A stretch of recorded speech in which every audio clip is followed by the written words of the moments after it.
매달 마지막 수요일은 문화가 있는 날이죠. 지난달에 뭐 했는지 기억나시나요? 기억납니다. 7월 문화가 있는 날에서는요. 이소영 단장님과 함께 그동안 우리가 잘 몰랐던 오페라에 대해서 첫걸음을 떼는 시간을 가졌었잖아요. 올 가을에는 많은 분들이 오페라의 매력에 한번 흠뻑 빠져봤으면 좋겠다 싶은 마음인데요. 이소영 단장 모시고 마저 얘기 나눠보도록 하겠습니다. 어서 오세요. 네, 안녕하세요. 이소영입니다. 네, 반갑습니다.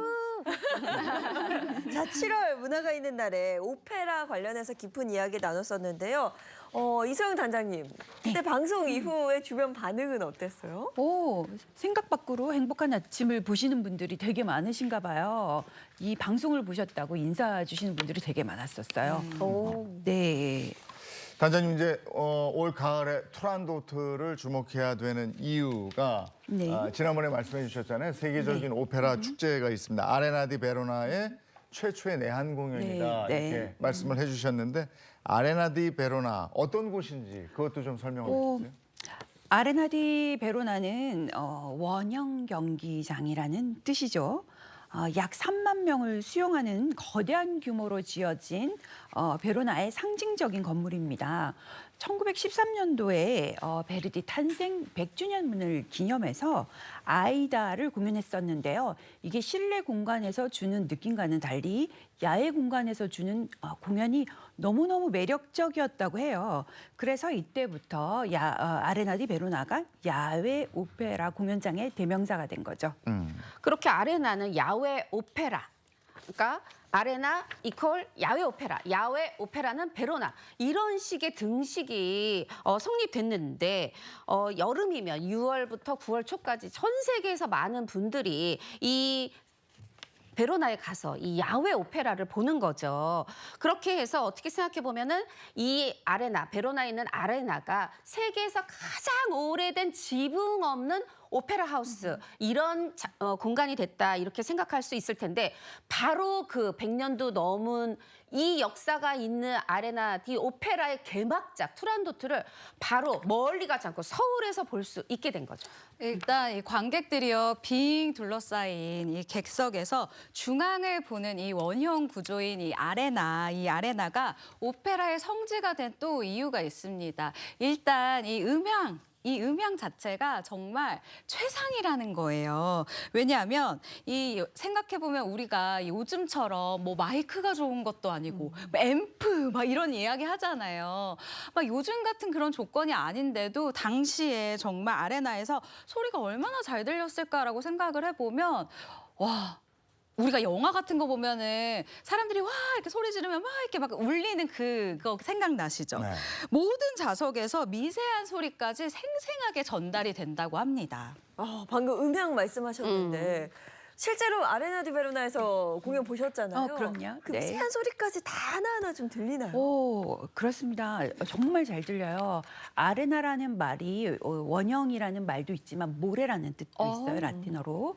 그 옛날에 검투사들이 검투를 하면 뭐 동물들하고 같이 검투를 하잖아요. 그럼 피가 튀기고 이러면 모래로 싹 덮고 다시 하고 그러는데요. 객석이 굉장히 먼데도 맹수들의 숨소리랑 이렇게 뭐 울음소리 이런 것들이 아주 미세한 소리들도 끝까지 잘 전달될 만큼 그렇게 음향이 좋은 공간입니다. 네. 그런 검투사의 무덤이 오페라의 성지가 됐어요. 네. 그리고 베로나는 또 사랑의 도시로 유명한 네, 곳이라면서요? 그렇습니다. 이탈리아 북동부에 있는 베로나는요. 셰익스피어의 로미오와 줄리엣의 배경이 됐던 도시입니다. 어느 날 베로나 씨가 13세기에 지어진 건물 하나를 줄리엣의 집으로 이렇게 명명을 하죠. 그래서 그때부터 베로나는 사랑과 낭만의 아이콘이 됩니다. 그래서 그 이후로는 사랑을 이루려는 젊은이들이 끊임없이 찾아오는 정말 사랑의 도시가 됐습니다. 이 베로나에서 유독 이 여행자들의 발길이 아주 몰리는 거 방금 얘기하셨던 그 줄리엣의 집, 카사 디 줄리에타 여기가 굉장히 인기인데 이 딱 갔을 때 그 테라스 있죠. 마치 아래에서 로미오가 세레나데를 불렀을 것 같은 그리고 그걸 듣고 있었을 것 같은 줄리엣이 거기에 동상이 있는데 왼쪽에 심장 있잖아요. 이 심장이 있는 왼쪽 가슴을 만지면은 사랑이 이루어진다. 또 그래요? 요런 얘기가 있어가지고 사람들이 줄을 서서 네. 근데 아마 또 베로나 근데 저기가 아니어도 베로나 도시 전체가 아름답지만 또 이왕 가신 분이라면 줄리엣의 집도 한번 들리시면 좋죠. 아, 이렇게 사랑의 도시 베로나에는 이 세계 성악가들의 그 꿈의 무대가 된 아레나 디 베로나가 있고요. 이 아레나 디 베로나의 오프닝 공연인 투란도트, 이 투란도트를 우리가 이탈리아까지 가지 않아도 바로 이 서울에서 만날 수 있다라는 사실입니다. 네. 그러면 이제 오페라가 뭔지 좀 근본적인 것부터 알아보죠. 오페라는 어떻게 탄생하게 된 겁니까? 오페라의 기원을 찾아보려면 이태리 피렌체까지 달려가야 됩니다. 오페라라는 말은 원래 오푸스라는 라틴어의 작품들이라는 말에서 유래한 겁니다. 16세기 말 피렌체에 인문학 동호인들의 모임이 있었어요. 이분들이 모여서 그리스 고전으로 돌아가자는 인문학 공부방이었죠. 예. 그렇게 이제 시작됐는데요. 원래 이 모임을 카메라타라고 했는데 카메라타는 이태리어로 방. 예. 근데 라타가 붙어서 축소형 어미가 돼서 작은 방이에요. 그래서 이 오페라가 거창한 것 같지만 사실은 이 작은 방에서 시작된 살롱에서 시작된 오페라 운동이었어요. 이들이 이제 그리스 비극을 부활시키자 이렇게 생각을 했는데 결과적으로는 오페라라는 대단한 장르가 탄생하게 되는 거죠. 네. 아니, 저도 이 오페라가 오푸스의 복수형인 걸 오늘 네. 처음 알았어요. 네. 우리가 만약에 뭐 베토벤의 교향곡 5번 이러면 그 끝에 보면 5P.67 이렇게 그렇죠. 써 네. 있잖아요. 네. 그게 67번째 작품이다 이거였는데 네. 여기에 맞아요. 복수형. 작품 저 오늘 또 넘버죠. 새로운 네. 걸 배워가는데 네. 여기서 또 드는 한 가지 궁금증. 그럼 현존하는 최고 제일 오래된 오페라는 뭘까? 궁금하시죠? 저도 좀 공부를 해봤습니다. 여러 작품, 딱 하나는 아니고 이렇게 여러 작품이 이 옛날 역사는 좀 이렇게 설이 있으면서 좀 여러 개가 거론되잖아요. 그중에 에우리디체를 빼놓을 수 없는데 이 에우리디체는 프랑스 왕 앙리 4세와 이 마리아 공주의 결혼식을 기념해서 만들어진 이런 오페라였는데 왜 요거를 그럼 제일 오래됐어? 이렇게 얘기를 하냐 하면 이게 이제 그 당시에 어떤 그 대본 그거가 그대로 좀 전해지고 있다. 그렇게 해서 이거 최초의 오페라다. 요렇게 언급이 평가가 되는 부분이 있다고 해요. 네. 그리고 사실 입문자에게 가장 추천하는 오페라를 또 투란도트로 꼽고 있는데 이 투란도트 같은 형태의 오페라에 가장 가까운 최초의 오페라를 이탈리아 작곡가 몬테베르디가 만든 오르페오로 보아야 한다라는 이 의견이 또 많다고 합니다. 이 오르페오의 줄거리, 전 또 줄거리 듣는 거 굉장히 좋아하거든요. 이 줄거리를 또 이야기를 해보면 이 천상의 목소리를 지닌 오르페오 가 아내를 잃은 후에 삶과 죽음의 경계를 넘어서 아내를 찾아 나선다 이런 이야기를 또 가지고 있다고 해요. 저희 어머니는 아버지가 이제 약간 술을 마시면 굳이 나는 찾아 나서지 않겠다 이런 얘기를 하시거든요. 예. 이 에우리디체는 이 오페라가 갖춰야 할 요소를 모두 충족하지 못했다라는 평가를 사실은 좀 받고 있기 때문에 결국 이 오르페오가 연주가 가능한 가장 이 오래된 오페라가 되었다라고 이야기를 하고 있다라고 합니다.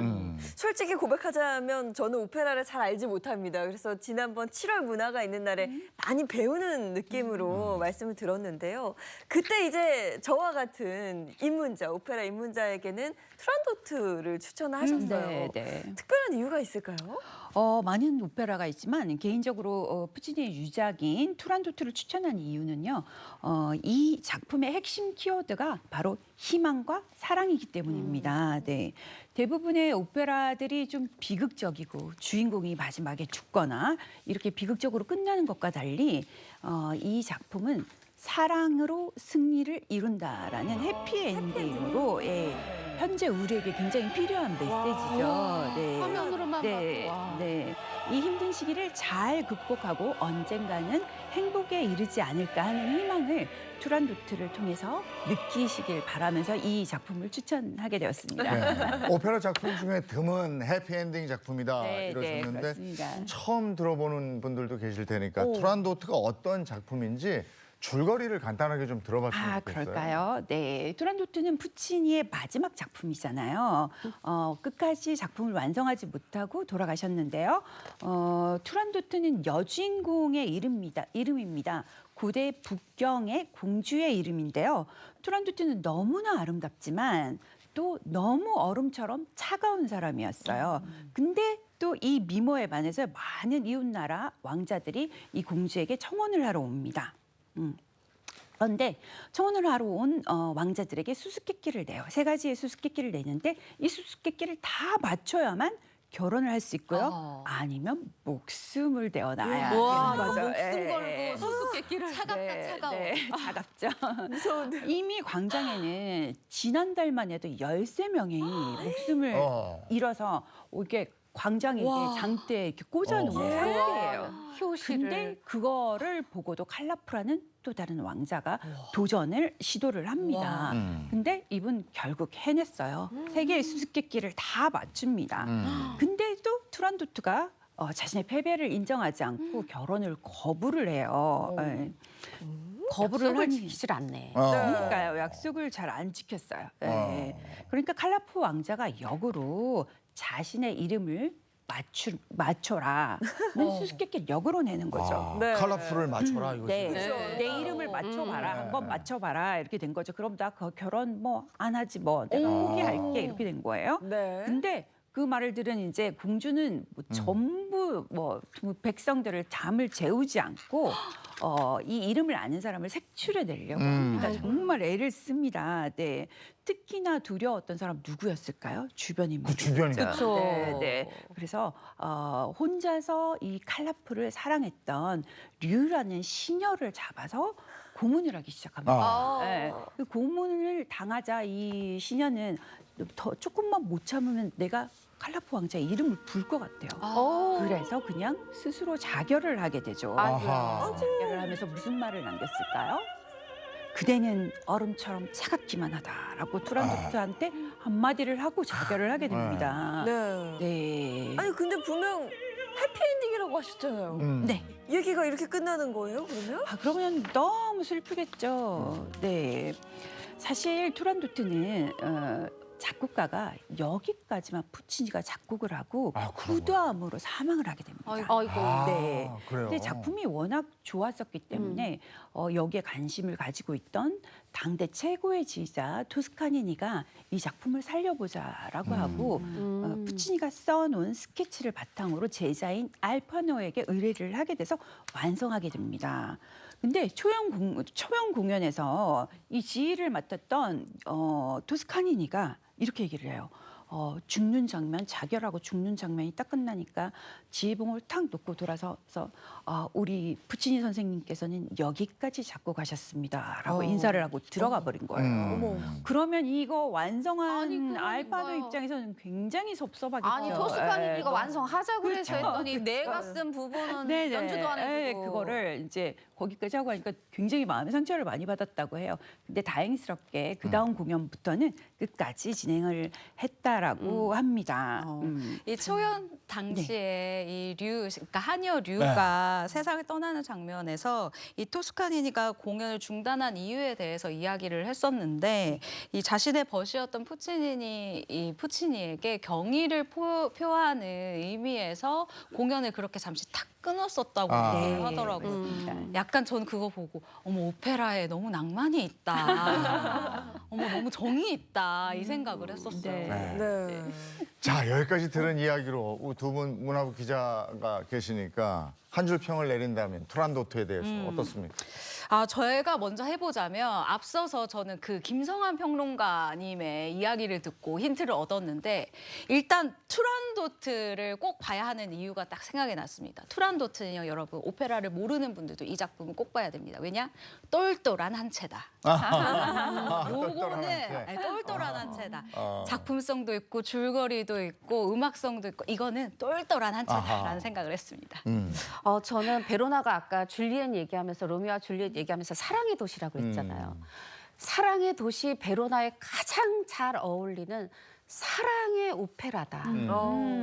그런데 우리가 이걸 서울에서 볼 수 있다. 정말 벌써부터 설렙니다. 네. 근데 단장님 저는 이해가 되지 않는 게 하나 있어요. 네. 그러니까 자신에게 청혼을 하러 온 이웃나라 왕자들에게 목숨을 담보로 세 가지 퀴즈를 냈단 말이죠. 네.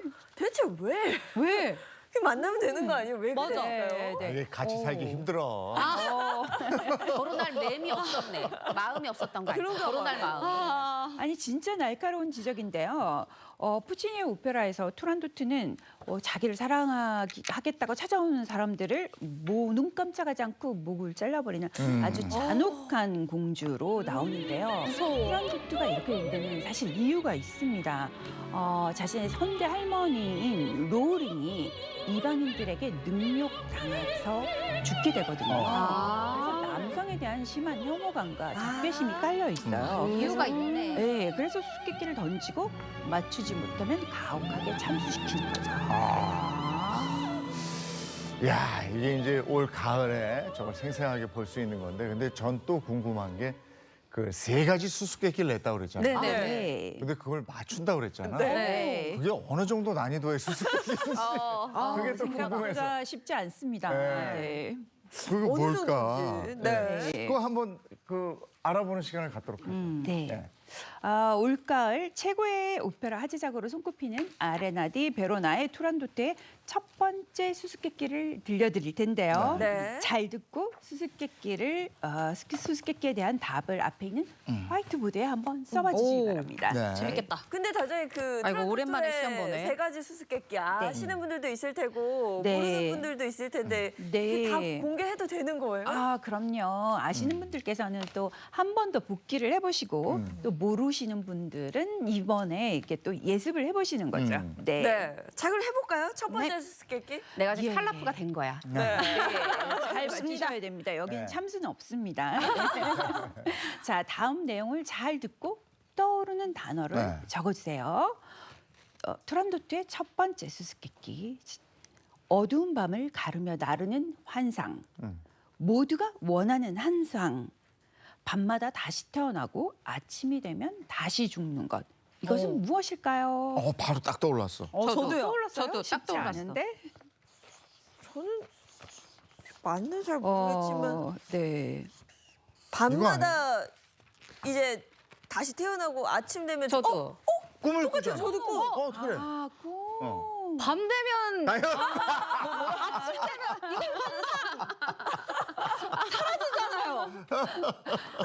비슷하지만 네. 좀 다르거든요. 뭐예요? 네. 투란도트의 첫 번째 수수께끼의 정답은 바로 희망입니다. 희망. 이거 어렵다. 누구나 원하는 환상. 어. 바로. 이게 아침이 되면 사라지고 새로 시작한다 그래서. 현실에 부딪히니까요. 그러니까 꿈, 네. 희망. 꿈인 줄 알아. 이게 약간 선문답 같아가지고 네. 답이 쉽지가 않아요. 약간 두 어필 번째는요? 네, 바로 두 번- 죽었네. 그러니까 첫 번째 질문에서. 첫 번째 질문에서 바로 죽었어. 맞추고 싶다. 두 자, 번째. 다음 수수께끼 잘 듣고 떠오르는 단어를 한번 써봐 주시기 바랍니다. 진짜 첫 번째 수수께끼. 불꽃처럼 타오르지만 불꽃은 아니다. 삶이 다하면 차가워지고 정복을 꿈꿀 때는 뜨겁게 불타오른다. 석양처럼 붉은 이것은 무엇일까요? 불고? 붉어요. 붉다고? 이게 아주 뭔지 붉어요. 태양처럼 붉고 성주처럼 붉어요. 근데 뭔가 불꽃처럼 타오른다. 그러니까 타오른다 그러니까. 저는 너무 단순하게 썼나? 난 이게 빨간 열정? 네, 저는 열정. 비슷하네. 그러네요. 네. 그리고 정복을 꿈꿀 때 끌어오르는 거 있죠. 그러니까. 뭐가 끓는다 하잖아요. 저희 엄마 다시 봐. 피가 끓는다 그러잖아. 피가 끓는다 그러죠. 네, 맞습니다. 첫 번째 수수께끼 정답은 바로 피입니다. 네, 피가 끓는다. 네. 두 번째는 피였고. 네, 네. 이번 번째는 주 진짜 왜? 맞추고 싶다. 이거 네. 두 번 벌써 두 번에. 두 번 나가셨어요. 네. 마지막. 네, 다음 수수께끼는요. 투란도체 세 번째 수수께끼. 그대에게 불을 붙이는 얼음. 네. 그러나 그대가 뜨겁게 타오를수록 더욱 차가워지는 얼음. 이것이 얼음? 당신을 노예로 삼으면 그대는 제왕이 되지. 자, 이것은 무엇일까요? 얼음? 이거 얼음? 너무 어렵다. 그대가 불을 붙이는 얼음. 그러나 얼음. 그대가 뜨겁게 타오를수록 얼음에 더욱 차가워진 얼음. 힌트가 있어요. 이것이 저도 그 당신의 얼음으로 노예로 그냥 그대는 제왕이 여기 길게 생각하면 돼요. 빨리 떠오르자마자 써야 돼요. 그죠. 예, 이미 두 번 죽었기 때문에. 자, 아 이거 너무 어렵다. 그렇죠. 이거 혹시 아시는 분? 얼음? 저는 잘 저는 모르겠어요. 사실 몰랐는데 세 답 중에 이거 하나는 있어야 된다는 생각으로 사실 그냥 썼어요. 뭐예요? 뭐예요? 보여주세요. 저는 이거. 브란도트. 맞아요. 얼음같이 얼음이요. 차가운. 얼음이요. 차가우니까. 저거겠다. 네, 아니 저 그 당신을 노예로 삼으면 그대는 재앙이 된다고 했잖아요. 결혼을 하면 왕이 되는 거잖아요. 그러니까, 네, 네. 그래서 마지막 정답이 투란도트. 네, 투란도트였습니다. 였군요. 네. 어렵네요. 네, 네, 네. 어려웠습니다. 네.